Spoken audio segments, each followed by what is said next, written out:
Have you ever wondered why the color of a heart is often depicted as red and not any other color?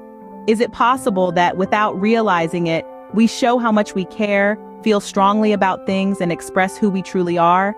It's like a symbol of love and passion. But do we really take a moment to think about how special our hearts are, not just in a medical way, but in a spiritual way too? Let's talk about the Pharisees, a group super careful about following religious rules.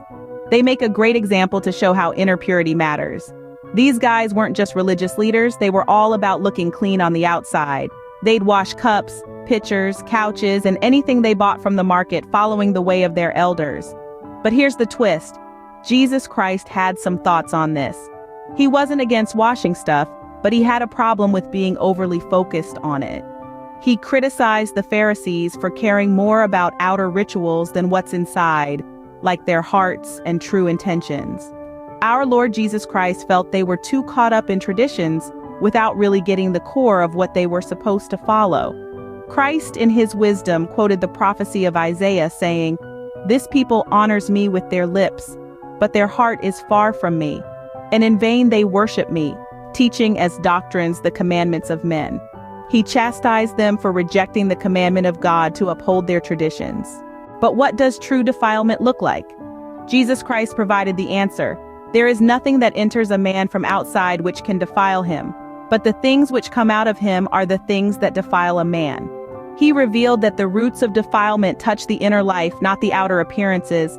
It comes from the heart, not from the outside. Evil thoughts, adulteries, fornications, murders, thefts, covetousness, wickedness, deceit, licentiousness, an evil eye, blasphemy, pride, foolishness, exactly. Our Lord Jesus Christ was saying that all the bad stuff comes from within our hearts and can make a person impure. And when he says man, he means it applies to both males and females, all humans. True washing and true purity come from cleansing and purifying our hearts, minds, and bodies from every evil thought and every evil act. This teaching of Christ about purifying the inner man was not just meant for the Pharisees and scribes, but for all of us. The Jews believed they were the only purified and holy people and looked at the Gentiles as unclean, describing them as dogs. Yet, Christ healed the daughter of a Phoenician woman, shattering this belief. He confirmed that there are no clean people and unclean ones. The need is for an inner pure heart.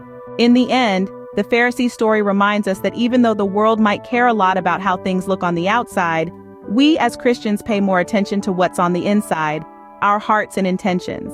Absolutely. It emphasizes how having a pure heart matters more than just looking clean on the outside. What's inside, the goodness in our hearts, is what really counts. It prompts us to cleanse our hearts, minds, and bodies from evil thoughts and actions, to seek inner purity above all else. For in the end, it is not what we show to the world that matters, but what we hide within ourselves that truly defines us.